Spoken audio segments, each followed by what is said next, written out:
Hey guys, welcome back to wanted. So happy weekend. ఈరోజు weekend video కొంచెం morning చేయలేదు. ఏం చేద్దామని ఆలోచించేలోపు ఫిన్ బ్రేవ్ అని ఒకరు మనకు కామెంట్ పెట్టారు. సో ఈ కామెంట్ గురించి మాట్లాడదాం.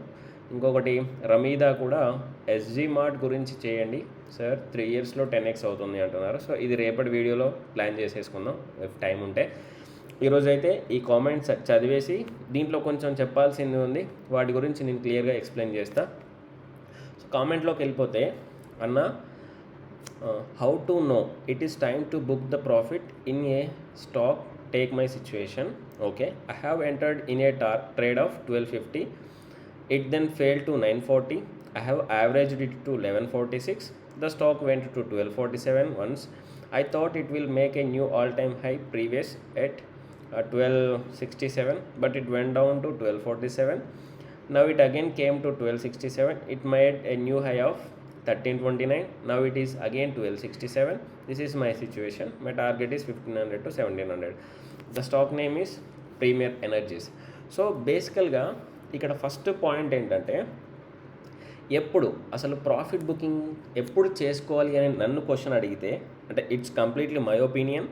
నన్ను క్వశ్చన్ అడిగితే మనం ముందే ఏ టైప్ ఆఫ్ ట్రేడర్ మీరు డిస్కస్ చేయాలి. నేను ఆ వీడియో కూడా మనకు చేశా. ఏ టైప్ ఆఫ్ ట్రేడర్ మీరు డిస్కస్ చేస్తే దాన్ని బట్టి మనం ప్రాఫిట్ బుకింగ్ చేసుకోవచ్చా చేసుకోకూడదు అర్థమవుతుంది అన్నట్టు. ఫర్ ఎగ్జాంపుల్, మీరు ఇంట్రాడే అనుకోండి, లేకపోతే స్వింగ్ ట్రేడర్ అనుకోండి, ఇన్వెస్టర్ అనుకోండి, ఈ టైప్స్ పైన డిపెండ్ అయి ఉంటుంది అన్నట్టు. మీ టార్గెట్ ఎంత ఉంటుందో. ఇంట్రాడే అంటే డైలీ చేసేసుకుంటాం. ఒకవేళ స్వింగ్ కానీ ఇన్వెస్టర్ అయి ఉంటే ఇంత పర్సంటేజ్ పెట్టుకోండి. ఓకే, ఇక్కడ టార్గెట్ కూడా పెట్టేసుకున్నాం బెటర్, కానీ నేను దీన్ని టెక్నికల్గా కూడా మాట్లాడదాం మనం. సో ఎందుకు టైం పట్టిద్ది అంటే దీని గురించి మాట్లాడే ముందు మనం బుకింగ్ అనేది మాట్లాడదాం. సో ఇంత పర్సంటేజ్ పెట్టుకోవాలి మీరు, 10%, 15, 20. సో ఇది ఎప్పుడు పెట్టుకోవాలి అంటే, ఒక స్టాక్ అనేది బ్రేక్అవుట్ అవుతుందా లేదా అన్న టైంలో పెట్టుకోవాలి. అది కన్సోలిడేషన్లో ఉన్నప్పుడు ఇలాంటి ఫ్లక్చువేషన్సే జరుగుతూ ఉంటాయి. ఒకసారి కొంటే మళ్ళీ డౌన్ అయిపోవడం, మళ్ళీ యావరేజ్ చేయడం, మళ్ళీ పైకి వెళ్ళిపోవడం, మళ్ళీ డౌన్ అయిపోవడం. ఎన్నిసార్లు యావరేజ్ చేస్తూ ఉంటారు? ఇలా యావరేజ్ చేయడం అనేది తప్పు. అందుకే ఒక స్టాక్ ఎప్పుడైనా మనం చూస్తున్నప్పుడు ఆ స్టాక్ బ్రేక్అవుట్ అవుతుందా లేదా అనేది చాలా ఇంపార్టెంట్. బ్రేక్అవుట్ అవ్వకపోతే ఎందుకు ఇన్నిసార్లు, ఇప్పుడు చూడు మనోడు ఎగ్జాంపుల్ చూడండి. ఫర్ ఎగ్జాంపుల్, ఈడ కొన్నాడు అనుకోండి, మళ్ళీ కిందికి వచ్చింది 900. ఈ సిచ్యువేషన్ ఆల్ టైమ్ హై దగ్గర ఈ ఐపీఓ తర్వాత ఒకసారి డౌన్ అయ్యి ఇక్కడికి వెళ్ళిన తర్వాత మనోడు తీసుకున్నాడు. సో మళ్ళీ ఒకసారి పడిపోయింది, మళ్ళీ ఒకసారి వెళ్ళింది, మళ్ళీ ఒకసారి వచ్చిందని మళ్ళీ యావరేజ్ చేశాడు, మళ్ళీ ఒకసారి వెళ్ళింది, మళ్ళీ ఒకసారి వచ్చేసింది, మళ్ళీ ఒకసారి ఇక్కడ బ్రేక్అవుట్ అయింది. సో బేసికల్గా మనం ఒక స్టాక్లోకి ఇన్ని ఫ్లక్చువేషన్స్ అయ్యేటప్పుడు ఎంటర్ అవ్వకూడదు. కన్సోలిడేషన్ స్టేజ్లో ఎప్పుడూ ఎంటర్ అవ్వకూడదు. కన్సోలిడేషన్ బ్రేక్అవుట్ అవుతుంది, లేదు ముందు నీకు ఆల్రెడీ ఒక టైట్ కన్సోలిడేషన్ ఉంది, మూవింగ్ యావరేజెస్ సపోర్ట్ తీసేసుకుంది, ఇక్కడి నుంచి స్టాక్ వెళ్ళే ఛాన్స్ ఉంది, నీకు ఆపోజిట్లో ఉంటే స్టాప్ లాస్తో హిట్ కొట్టే ఛాన్స్ ఉంది అన్నప్పుడు మనం దాన్ని ఏం చేసేసుకోవచ్చు అంటే ఎంటర్ అవ్వచ్చు అన్నట్టు. ఆపోజిట్లోకి వచ్చినప్పుడు స్టాప్ లాస్తో హిట్ అవుతుందంటే ఎగ్జిట్ అయిపోవడం. అంతేగాని ఇలా కన్సోలిడేషన్లోకి వెళ్ళిన ప్రతిసారి మనం ఎన్నిసార్లు అని యావరేజ్ చేసుకుంటాం. ఒకసారి ఇక్కడి నుంచి ఇలానే కంటిన్యూస్గా పడిపోతుంది అనుకోండి, ఈడికి వచ్చింది స్టాక్.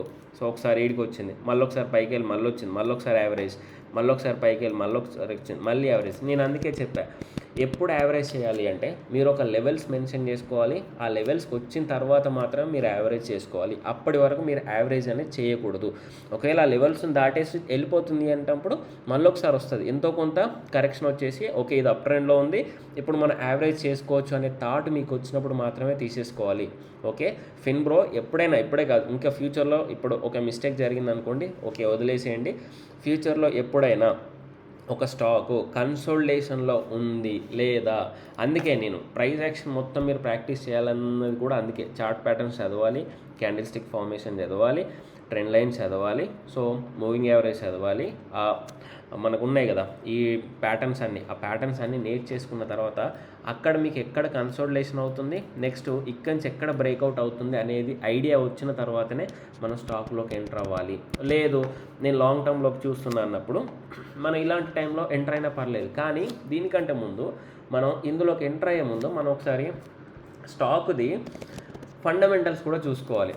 ఒకసారి ఎంటర్ అవుతున్నప్పుడు ఓకే ఇది చూడండి, 56,967 అంటే లార్జ్ కూడా కాదు, మెగా క్యాప్ అనుకోండి. మెగా క్యాప్ కంపెనీ ఇది. మార్కెట్ క్యాప్ 60,000 కోట్లు ఉందంటే మెగా క్యాప్ కంపెనీ. ఓకే, దీని ప్రైస్ 1246. ఇంత పెద్ద కంపెనీకి బుక్ వాల్యూ చూడండి జస్ట్ 51 ఉంది. ఇప్పటికే ఇది price to book value 24 times run అవుతుంది. ఓకే, దీని స్టాక్ పిఈ 246 అంటే ఇది ఐపీఓలకి రావడమే ఓవర్ వాల్యుయేషన్లో వచ్చేసింది. మేబీ అంటే మన అజంప్షన్ రాంగ్ అయి ఉండొచ్చు, మేబీ ఫ్యూచర్ స్కోప్తో పెరిగే ఛాన్సెస్ కూడా ఉండొచ్చు. కానీ ఇలాంటి ఓవర్ వాల్యుయేషన్స్లో ఉన్న స్టాక్ని ఇండస్ట్రీ పిఈ చూడండి 65 ఉంది. ఇలాంటి ఓవర్ వాల్యుయేషన్లో ఉన్న స్టాక్ని కొంచెం కరెక్ట్ అయిన తర్వాత తీసేసుకుంటే చాలా బెటర్ అని నా ఒపీనియన్. మరి ఇక్కడి నుంచి పెరిగిపోతుంది కదా అంటే పెరగనివ్వండి. సో ఈ స్టాక్ కాకపోతే ఇంకొక స్టాక్, చాలా స్టాక్స్ ఉన్నాయి. నేను ఆల్రెడీ చాలాసార్లు డిస్కస్ చేశాను. ఒక స్టాక్ అనేది మిస్ అయిపోతుంది, ఫియర్ ఆఫ్ మిస్సింగ్ అవుట్ అనేది ఉండకూడదు. ఒకవేళ అది పెరిగింది అనుకోండి, మంచి రిజల్ట్స్ పోస్ట్ చేసినప్పుడు ఈ స్టాక్ పిఈ తగ్గుతుంది. తగ్గినప్పుడు అప్పుడు మీకు మనలో ఒక ఆపర్చునిటీ వస్తుంది కదా. అంతేగాని ఇది వెళ్ళిపోయి ఈరోజే 1200 నుంచి 10,000 అవుతుందని ఏది ఉండదు కదా. సో అదే నేను చెప్తుంది. ఫైనల్గా మాట్లాడేది ఏంటంటే ఒక కన్సోలిడేషన్ ఫామ్ నుంచి స్టాక్ బ్రేక్అవుట్ అయినప్పుడు మాత్రమే స్టాప్ లాస్ పెట్టేసుకొని ఎంటర్ అవ్వాలి. ఇలా ఫ్లక్చుయేట్ అవుతున్నప్పుడు, లేకపోతే ఇప్పుడే కన్సోలిడేషన్లోకి వెళ్తుంది అన్నప్పుడు ఏమవుతుందంటే మనం చాలా లాక్ అయిపోతాం. స్టాక్లో లాక్ అయిపోయి అనవసరంగా మన డబ్బులు స్టేబుల్ అయిపోతూ ఉంటాయి. అక్కడి నుంచి ఇంకా పడే కొద్దీ ఇంకా యావరేజ్ చేయాలనిపిస్తుంది. అందుకే సర్టెన్ లెవెల్స్ కన్సోలిడేషన్ బ్రేక్అవుట్, అప్పుడే మన స్టాక్లోకి ఎంటర్ అవ్వాలి. సో ఇది నేను చెప్తున్నా. ఆ తర్వాత దాని యొక్క స్టాక్ పీఈ ఎలా ఉంది, దాని యొక్క ఫండమెంటల్స్ ఎలా ఉంది, ప్రైస్ టు బుక్ వాల్యూ ఎలా ఉంది, ఇది ఒక్కటి చూసుకున్న తర్వాతనే మన స్టాక్లోకి ఎంటర్ అవ్వాలి. అంతేగాని బ్లైండ్గా ఎంటర్ అవ్వకూడదు. సో మీకు అర్థమైంది అనుకుంటున్నాను నేను. చాలా ఇంపార్టెంట్ టాపిక్ ఇది. ఓకే, బ్లైండ్గా ఎంటర్ అవ్వకూడదు. Thank you. Happy weekend. జై హింద్.